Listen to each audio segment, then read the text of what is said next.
سورہ علم نشرح. سورہ علم نشرح کا تعارف. مقام نزول. سورہ علم نشرح مکہ مکرمہ میں نازل ہوئی ہے. آیات، کلمات اور حروف کی تعداد. اس سورت میں 1 رکوع، 8 آیتیں، 27 کلمے اور 103 حروف ہیں.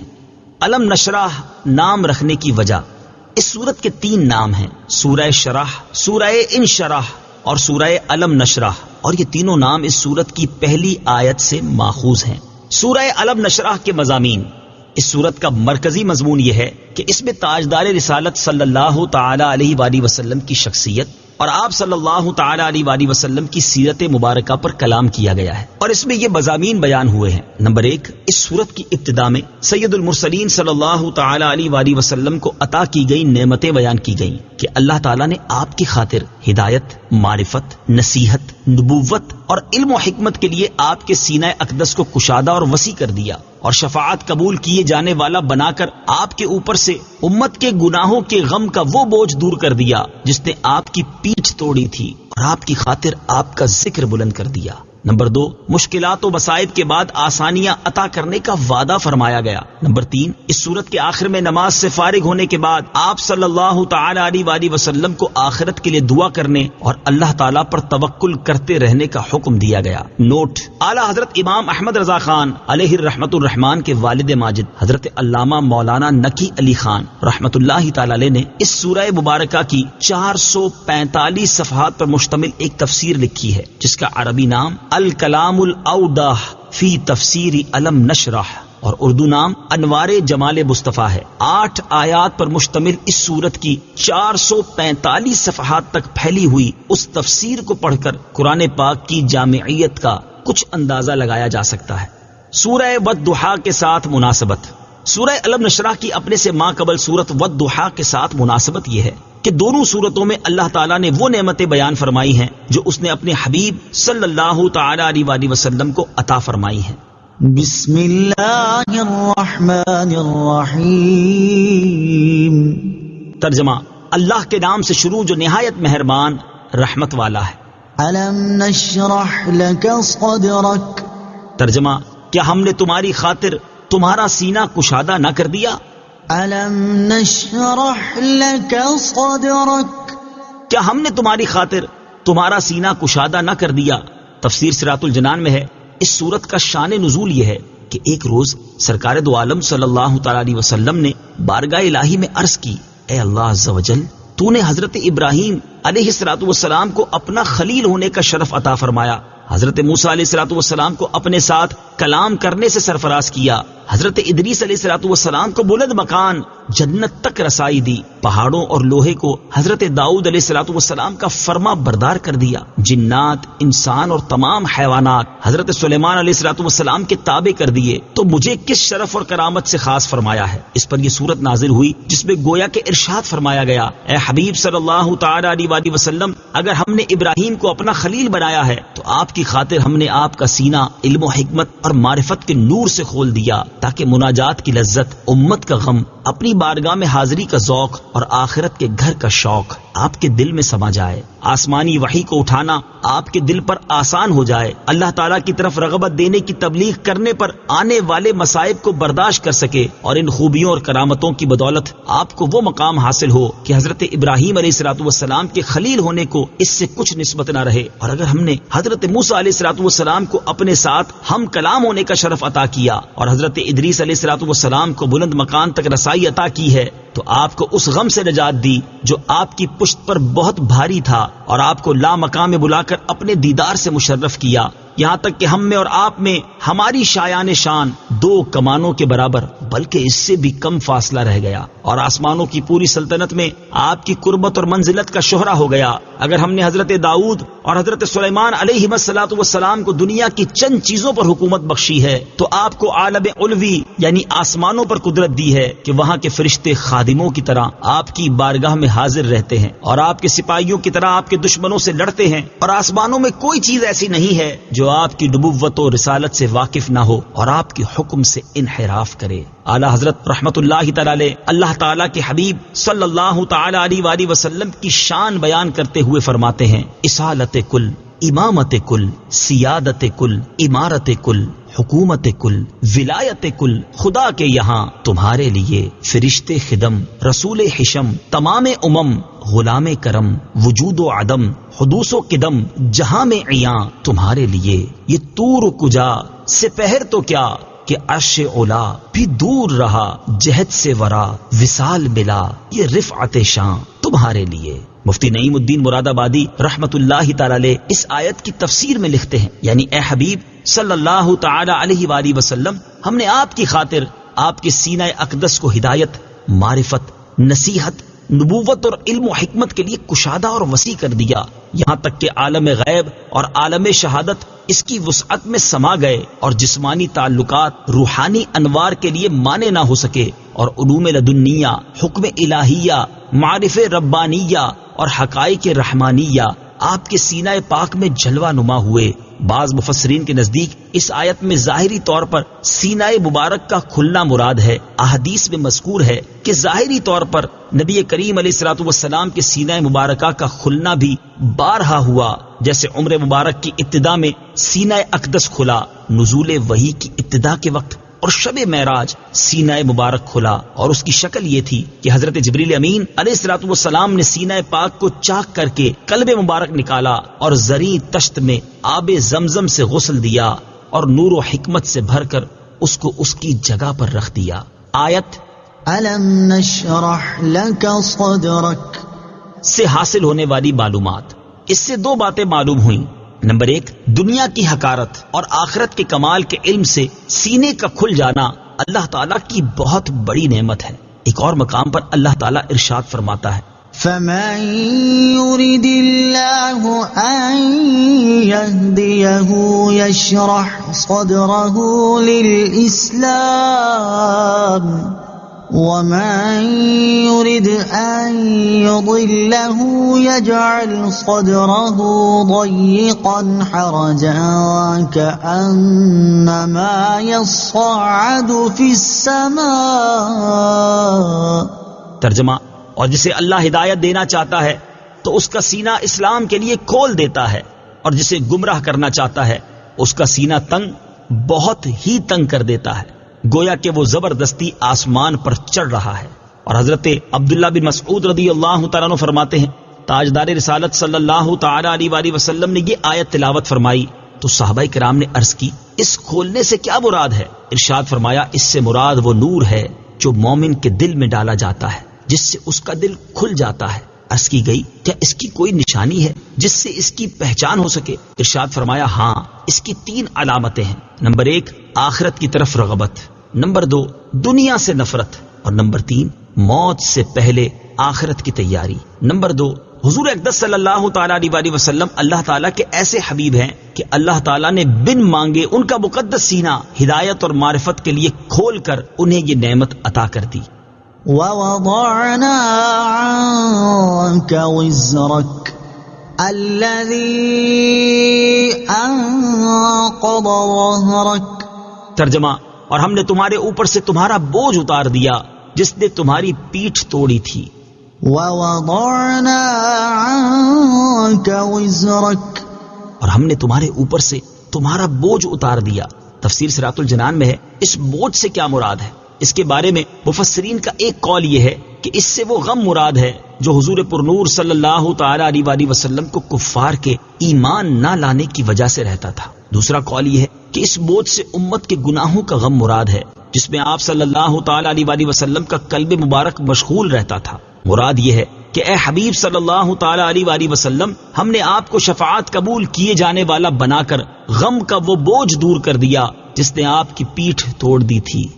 حضور اقدس صلی اللہ تعالی علیہ وآلہ وسلم کا غم امت کفار کے ایمان نہ لانے کی وجہ سے رسول کریم صلی اللہ تعالی علیہ وسلم کو کتنا غم ہوتا تھا، اس کا اندازہ اس آیت سے لگایا جا سکتا ہے جس میں اللہ تعالیٰ نے اپنے حبیب صلی اللہ تعالی علیہ وآلہ وسلم سے ارشاد فرمایا، فَلَعَلَّكَ بَاخِعٌ نَفْسَكَ عَلَىٰ آثَارِهِمْ إِن لَّمْ يُؤْمِنُوا بِهَٰذَا الْحَدِيثِ أَسَفًا۔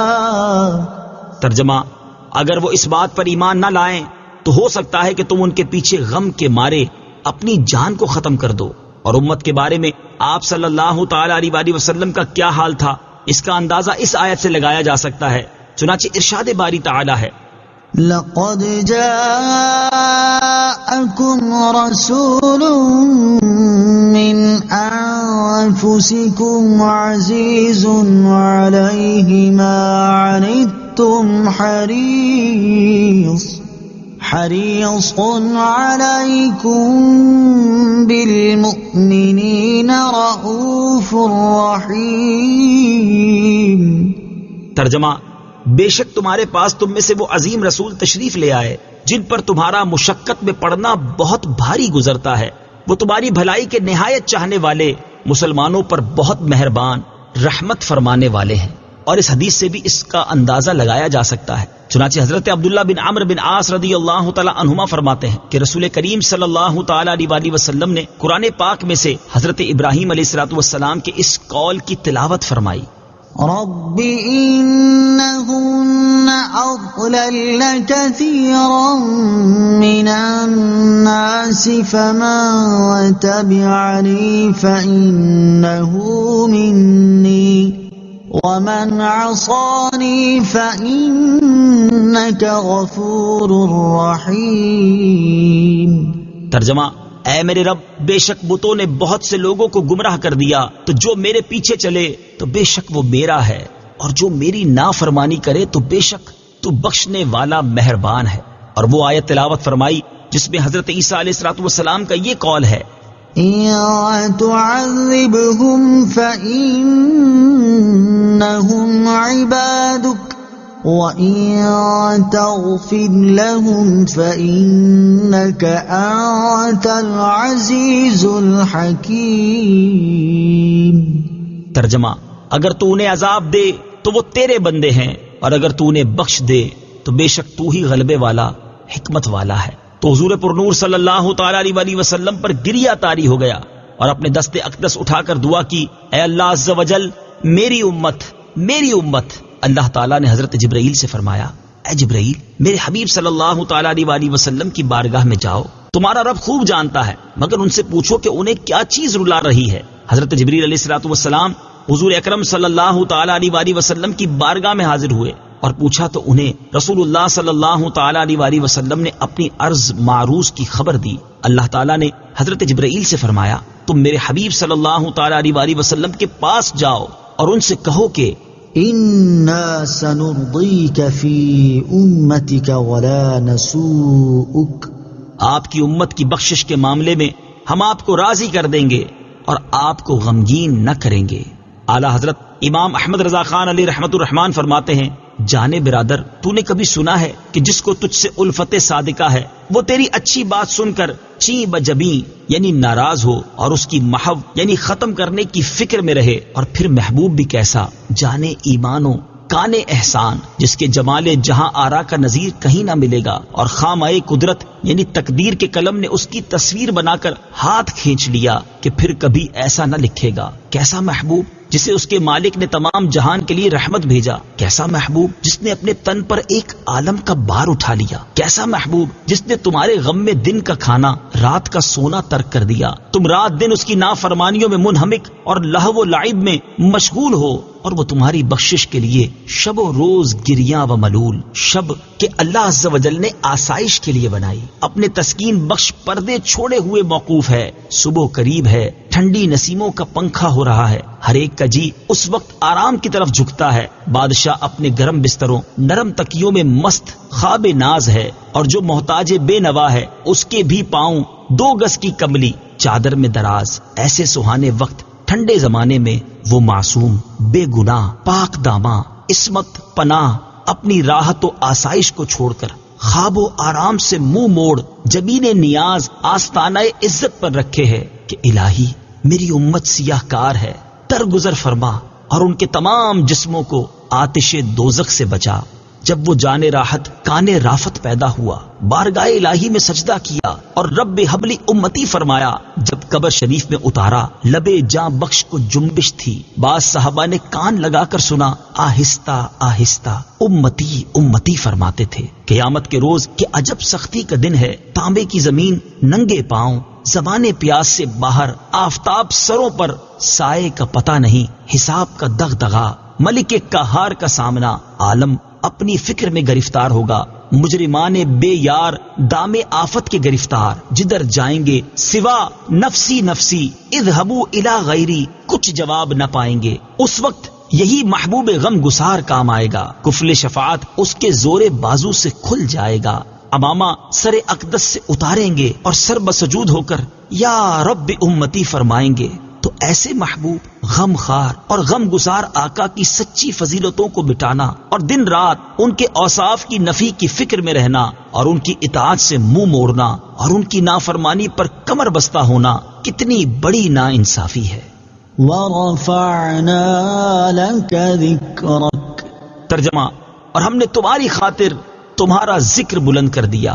وَرَفَعْنَا لَكَ ذِكْرَكَ، اور ہم نے تمہاری خاطر تمہارا ذکر بلند کر دیا۔ تفسیر صراط الجنان میں ہے، مفسرین نے سید المرسلین صلی اللہ تعالی علیہ وآلہ وسلم کا ذکر بلند ہونے کی مختلف توجیحات بیان کی ہیں۔ نمبر 1، حضور پرنور صلی اللہ تعالی علیہ وآلہ وسلم کے ذکر کی بلندی یہ ہے کہ اللہ تعالیٰ نے اپنے حبیب پر ایمان لانا اور ان کی اطاعت کرنا مخلوق پر لازم کر دیا ہے، حتیٰ کہ کسی کا اللہ تعالیٰ پر ایمان لانا، اس کی وحدانیت کا اقرار کرنا اور اس کی عبادت کرنا اس وقت تک مقبول نہیں جب تک وہ تاجدار رسالت صلی اللہ تعالی علیہ وآلہ وسلم پر ایمان نہ لے آئے اور ان کی اطاعت نہ کرنے لگے۔ اللہ تعالیٰ ارشاد فرماتا ہے، من يطع الرسول فقد اطاع اللہ،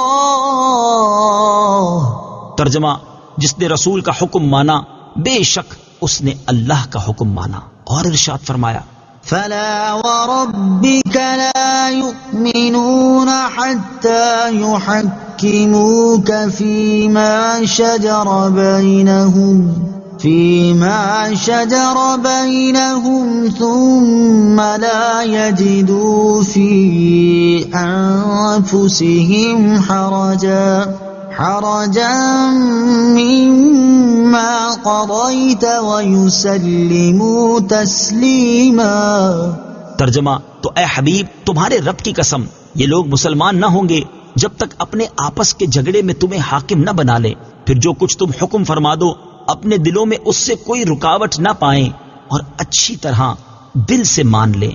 حضرت عبداللہ ابن عباس رضی اللہ تعالی عنہما فرماتے ہیں کہ اگر کوئی اللہ تعالیٰ کی عبادت کرے، ہر بات میں اس کی تصدیق کرے اور سرور عالم صلی اللہ تعالی علیہ وآلہ وسلم کی رسالت کی گواہی نہ دے تو یہ سب بیکار ہے اور وہ کافر ہی رہے گا۔ نمبر 2، حضور اقدس صلی اللہ تعالی علیہ وسلم کے ذکر کی بلندی یہ ہے کہ اللہ تعالیٰ کے ذکر کے ساتھ آپ صلی اللہ تعالی علیہ وآلہ وسلم کا ذکر کیا جاتا ہے، اور اللہ تعالیٰ نے اذان میں، اقامت میں، نماز میں، تشہد میں، خطبے میں اور کثیر مقامات پر اپنے ذکر کے ساتھ آپ کا ذکر کیا ہے۔ حضرت ابو سعید خدری رضی اللہ تعالی عنہ سے روایت ہے، سرکار دو عالم صلی اللہ تعالی علیہ وآلہ وسلم نے حضرت جبرائیل علیہ الصلوۃ والسلام سے اس آیت کے بارے میں دریافت فرمایا تو انہوں نے عرض کی، اللہ تعالیٰ فرماتا ہے کہ آپ کے ذکر کی بلندی یہ ہے کہ جب میرا ذکر کیا جائے تو میرے ساتھ آپ کا بھی ذکر کیا جائے۔ اور حضرت قتادہ رضی اللہ تعالیٰ عنہ فرماتے ہیں کہ اللہ تعالیٰ نے آپ کا ذکر دنیا و آخرت میں بلند کیا، ہر خطیب اور ہر تشہد پڑھنے والا اشہد ان لا الہ الا اللہ کے ساتھ اشہد ان محمد رسول اللہ پکارتا ہے۔ نمبر 3، رسول کریم صلی اللہ تعالی علیہ وآلہ وسلم کے ذکر کی بلندی یہ ہے کہ اللہ تعالیٰ نے اپنے نام کی طرف ان کے نام کی نسبت کی ہے اور نبوت و رسالت کے وصف کے ساتھ آپ صلی اللہ تعالی علیہ وآلہ وسلم کا ذکر کیا، جبکہ آپ کے علاوہ دیگر انبیاء کرام کا ذکر ان کے اسماء کے ساتھ کیا ہے۔ نمبر 4، سرکار دو عالم صلی اللہ تعالی علیہ وآلہ وسلم کے ذکر کی بلندی یہ ہے کہ اللہ تعالیٰ نے انبیاء کرام سے آپ صلی اللہ تعالی علیہ وسلم پر ایمان لانے کا عہد لیا۔ اعلیٰ حضرت امام احمد رضا خان علیہ رحمت الرحمان اس آیت سے متعلق فرماتے ہیں، یعنی ارشاد ہوتا ہے، اے محبوب ہمارے، ہم نے تمہارے لیے تمہارا ذکر بلند کیا کہ جہاں ہماری یاد ہوگی تمہارا بھی چرچا ہوگا، اور ایمان بے تمہاری یاد کے ہرگز پورا نہ ہوگا۔ آسمانوں کے طبقے اور زمینوں کے پردے تمہارے نام نامی سے گونجیں گے. مؤذن اذانوں اور خطیب خطبوں اور ذاکرین اپنی مجالس اور واعظین اپنے منابر پر ہمارے ذکر کے ساتھ تمہاری یاد کریں گے. اشجار و احجار، آہو و سو سمار یعنی ہرن اور گوہ و دیگر جاندار و اطفال شیر خار و معبودان کفار جس طرح ہماری توحید بتائیں گے، ویسا ہی بزبان فصیح و بیان صحیح تمہارا منشور رسالت پڑھ کر سنائیں گے. 4 اکناف عالم میں لا الہ الا اللہ محمد الرسول اللہ کا غلغلہ ہوگا. جز یعنی سوائے اشکیائے ازل ہر ذرہ کلمہ شہادت پڑھتا ہوگا. مسبحان ملائے اعلیٰ کو ادھر اپنی تسبیح و تقدیس میں مصروف کروں گا، ادھر تمہارے محمود درود مسعود کا حکم دوں گا. عرش و کرسی، ہفت اوراق سدرہ، قصور جنا جہاں پر اللہ لکھوں گا، محمد الرسول اللہ بھی تحریر فرماؤں گا. اپنے پیغمبروں اور اولو العزم رسولوں کو ارشاد کروں گا کہ ہر وقت تمہارا دم بھریں اور تمہاری یاد سے اپنی آنکھوں کو روشنی اور جگر کو ٹھنڈک اور قلب کو تسکین اور بزم کو تزئین دے. جو کتاب نازل کروں گا اس میں تمہاری مدح و ستائش اور جمال صورت و کمال سیرت ایسی تشریح و توضیح سے بیان کروں گا کہ سننے والوں کے دل بے اختیار تمہاری طرف جھک جائیں اور نادیدہ تمہارے عشق کی شمعہ ان کے کانوں سینوں میں بھڑک اٹھے گی. ایک عالم اگر تمہارا دشمن ہو کر تمہاری تنقیص شان اور محو فضائل میں مشغول ہو تو میں قادر مطلق ہوں، میرے ساتھ کسی کا کیا بس چلے گا. آخر اسی وعدے کا اثر تھا کہ یہود 100 برس سے اپنی کتابوں سے ان کا ذکر نکالتے اور چاند پر خاک ڈالتے ہیں تو اہل ایمان اس بلند آواز سے ان کی نعت سناتے ہیں کہ سامع اگر انصاف کرے بے ساختہ پکار اٹھے. لاکھوں بے دینوں نے ان کے محو فضائل پر کمر باندھی مگر مٹانے والے خود مٹ گئے اور ان کی خوبی روز بروز مترقی رہی. رفعت ذکر ہے تیرا حصہ، دونوں عالم میں ہے تیرا چرچا. مرغ فردوس پس از حمد خدا تیری ہی مدح و ثنا کرتے ہیں. اور فرماتے ہیں ورفعنا لک ذکرک کا ہے سایہ تجھ پر، بول بالا ہے تیرا، ذکر ہے اونچا تیرا. مٹ گئے مٹتے ہیں مٹ جائیں گے اعداء تیرے، نہ مٹا ہے نہ مٹے گا کبھی چرچا تیرا. تو گھٹائے سے کسی کے نہ گھٹا ہے نہ گھٹے، جب بڑھائے تجھے اللہ تعالی تیرا. فَإِنَّ مَعَ الْعُسْرِ يُسْرًا. ترجمہ تو بے شک دشواری کے ساتھ آسانی ہے. فَإِنَّ مَعَ الْعُسْرِ يُسْرًا. تو بے شک دشواری کے ساتھ آسانی ہے. تفسیر صراط الجنان میں ہے یعنی اے حبیب صلی اللہ تعالی علیہ وآلہ وسلم جو شدت اور سختی آپ کفار کے مقابلے میں برداشت فرما رہے ہیں اس کے ساتھ ہی آسانی ہے کہ ہم آپ صلی اللہ تعالی علیہ وآلہ وسلم کو ان پر غلبہ عطا فرمائیں گے. بعض مفسرین نے فرمایا کہ مشرکین رسول کریم صلی اللہ تعالی علیہ وآلہ وسلم اور صحابہ کرام کو فقر کی وجہ سے آر دلاتے تھے، یہاں تک کہ نبی کریم صلی اللہ تعالی علیہ وآلہ وسلم کو یہ گمان ہوا کہ مسلمانوں کی تنگ دستی ان کفار کے اسلام قبول کرنے میں رکاوٹ ہے. اس پر اللہ تعالیٰ نے اپنے حبیب صلی اللہ تعالی علیہ وآلہ وسلم کو تسلی دیتے ہوئے فرمایا کہ اے حبیب صلی اللہ تعالی علیہ وآلہ وسلم آپ ان کافروں کی باتوں سے غم زدہ نہ ہوں، ان قریب تنگ دستی کی یہ دشواری ختم ہو جائے گی. مشکلات سے گھبرانا نہیں چاہیے. اس آیت سے معلوم ہوا کہ کسی مشکل مصیبت یا دشواری کے آ جانے کی وجہ سے گھبرانا نہیں چاہیے، بلکہ اللہ تعالیٰ سے مشکل اور مصیبت دور ہو جانے اور دشواری آسان ہو جانے کی امید رکھتے ہوئے دعا کرنی چاہیے. اللہ تعالیٰ نے چاہا تو بہت جلد آسانی مل جائے گی. اللہ تعالیٰ ارشاد فرماتا ہے لا يكلف الله نفسا إلا ما آتاها سيجعل الله بعد عسر يسرا. ترجمہ اللہ کسی جان پر بوجھ نہیں رکھتا مگر اسی قابل جتنا اسے دیا ہے، جلد ہی اللہ دشواری کے بعد آسانی فرما دے گا. ان مع العسر يسرا. ترجمہ بے شک دشواری کے ساتھ آسانی ہے. ان مع العسر يسرا. بے شک دشواری کے ساتھ آسانی ہے. تفسیر صراط الجنان میں ہے اس آیت کو دوبارہ ذکر کرنے سے معلوم ہوا کہ ایک تنگی کے بعد دو سہولتیں اور آسانیاں ہیں۔ حضرت حسن رضی اللہ تعالی عنہ فرماتے ہیں ایک دن نبی کریم صلی اللہ تعالی علیہ وآلہ وسلم اپنے کاشانہ اقدس سے خوشی اور سرور کی حالت میں مسکراتے ہوئے باہر تشریف لائے اور ارشاد فرمایا ایک تنگی دو آسانیوں پر ہرگز غالب نہیں آئے گی، تو بے شک دشواری کے ساتھ آسانی ہے، بے شک دشواری کے ساتھ آسانی ہے۔ فَإِذَا فَرَغْتَ فَانصَبْ، ترجمہ تو جب تم فارغ ہو تو محنت کرو۔ فَإِذَا فَرَغْتَ فَانصَبْ، تو جب تم فارغ ہو تو محنت کرو۔ تفسیر صراط الجنان میں ہے اس آیت کی ایک تفسیر یہ ہے کہ اے حبیب صلی اللہ تعالی علیہ وآلہ وسلم جب آپ نماز سے فارغ ہو جائیں تو آخرت کے لیے دعا کرنے میں محنت کریں، کیونکہ نماز کے بعد دعا مقبول ہوتی ہے۔ اس آیت میں مذکور دعا کے بارے میں اختلاف ہے کہ اس سے کون سی دعا مراد ہے۔ بعض مفسرین کے نزدیک اس سے وہ دعا مراد ہے جو نماز کے آخر میں نماز کے اندر مانگی جاتی ہے، اور بعض مفسرین کے نزدیک اس سے وہ دعا مراد ہے جو سلام پھیرنے کے بعد مانگی جاتی ہے۔ دوسری تفسیر یہ ہے کہ اے حبیب صلی اللہ تعالی علیہ وآلہ وسلم جب آپ مخلوق کو دین کی دعوت دینے سے فارغ ہو جائیں تو اپنے رب عز و جل کی عبادت کرنے میں مشغول ہو جائیں۔ آیت فَإِذَا فَرَغْتَ فَانصَبْ سے حاصل ہونے والی معلومات۔ اس آیت سے تین باتیں معلوم ہوئیں۔ نمبر ایک، نماز کے بعد خاص طور پر اللہ تعالیٰ سے دعا کرنی چاہیے کہ اللہ تعالیٰ نماز کے بعد کی گئی دعائیں قبول فرماتا ہے۔ نمبر دو، بندے کو فارغ نہیں رہنا چاہیے اور نہ ہی کسی ایسے کام میں مشغول ہونا چاہیے جس کا کوئی دینی یا دنیاوی فائدہ نہ ہو۔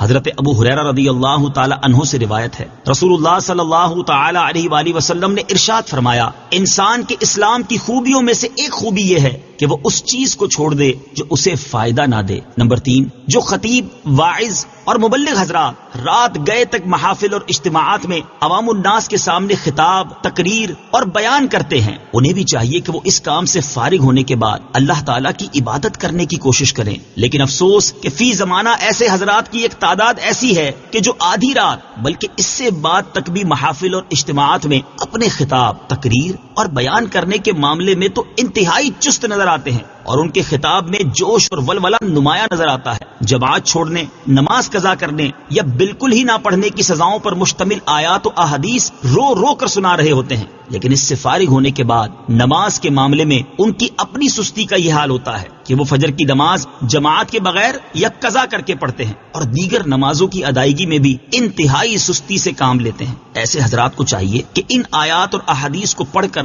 اپنی عملی حالت اور اس کی جزا کے بارے میں خود ہی غور کر لیں۔ چنانچہ اللہ تعالیٰ ارشاد فرماتا ہے یا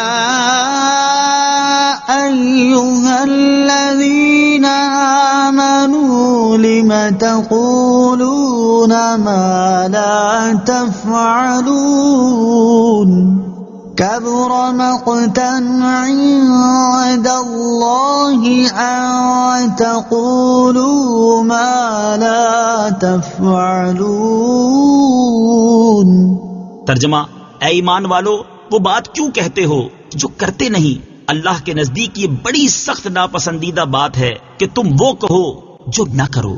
اور ارشاد فرمایا أتأمرون الناس بالبر وتنسون أنفسكم وأنتم تتلون الكتاب أفلا تعقلون۔ ترجمہ، کیا تم لوگوں کو بھلائی کا حکم دیتے ہو اور اپنے آپ کو بھولتے ہو حالانکہ تم کتاب پڑھتے ہو؟ تو کیا تمہیں عقل نہیں؟ اور حضرت اسامہ رضی اللہ تعالی عنہ سے روایت ہے، بخاری شریف کی حدیث ہے، رسول اللہ صلی اللہ تعالی علیہ وسلم نے ارشاد فرمایا قیامت کے دن ایک شخص کو لایا جائے گا، پھر اس کو دوزخ میں ڈال دیا جائے گا یہاں تک کہ اس کی انتڑیاں دوزخ میں بکھر جائیں گی اور وہ اس طرح گردش کر رہا ہوگا جس طرح چکی کے گرد گدھا گردش کرتا ہے۔ جہنمی اس کے گرد جمع ہو کر اس سے کہیں گے اے فلاں، کیا بات ہے؟ تم تو ہم کو نیکی کی دعوت دیتے اور برائی سے منع کرتے تھے اور تم یہاں عذاب میں مبتلا ہو۔ وہ کہے گا میں تم کو نیکی کی دعوت دیتا تھا اور خود نیک کام نہیں کرتا تھا، اور میں تم کو تو برائی سے روکتا تھا لیکن خود برے کام کرتا تھا۔ اور حضرت انس بن مالک رضی اللہ تعالی عنہ سے روایت ہے، حضور اقدس صلی اللہ تعالی علیہ وسلم نے ارشاد فرمایا، شب معراج میرا گزر ایسے لوگوں کے پاس سے ہوا جن کے ہونٹ آگ کی کینچیوں سے کاٹے جا رہے تھے، جب بھی ان کو کاٹا جاتا تو وہ دوبارہ جڑ جاتے اور پھر ان کو کاٹا جاتا۔ میں نے پوچھا، اے جبرائیل علیہ السلام یہ کون لوگ ہیں؟ انہوں نے عرض کی، یہ آپ کی امت کے وہ خطیب ہیں جو لوگوں کو تو نیکی کی دعوت دیتے تھے لیکن اپنی جانوں کو بھول جاتے تھے، حالانکہ وہ قرآن کی تلاوت کرتے تھے، کیا وہ عقل نہیں رکھتے تھے؟ وَإِلَىٰ رَبِّكَ فَارْغَب، ترجمہ، اور اپنے رب ہی کی طرف رغبت رکھو۔ وَإِلَىٰ رَبِّكَ فَارْغَب، اور اپنے رب ہی کی طرف رغبت رکھو۔ تفسیر صراط الجنان میں ہے، یعنی اے حبیب صلی اللہ تعالی علیہ وآلہ وسلم، آپ خاص طور پر اپنے رب عز و جل کی طرف رغبت رکھیں، اسی کے فضل کے طالب رہیں اور اسی پر توکل کریں۔ اللہ تعالیٰ پر توکل کرنے اور اس کا فضل مانگنے کی ترغیب اس آیت سے معلوم ہوا کہ ہر مسلمان کو چاہیے کہ وہ اللہ تعالیٰ پر توکل کرے اور اللہ تعالیٰ سے اس کا فضل مانگے۔ ایک اور مقام پر اللہ تعالیٰ ارشاد فرماتا ہے، وَعَلَى اللَّهِ فَلْيَتَوَكَّلِ الْمُؤْمِنُونَ،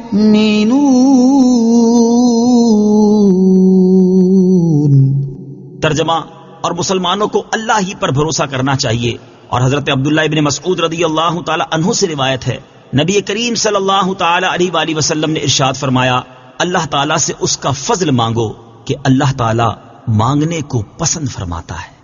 صدق اللہ العظیم۔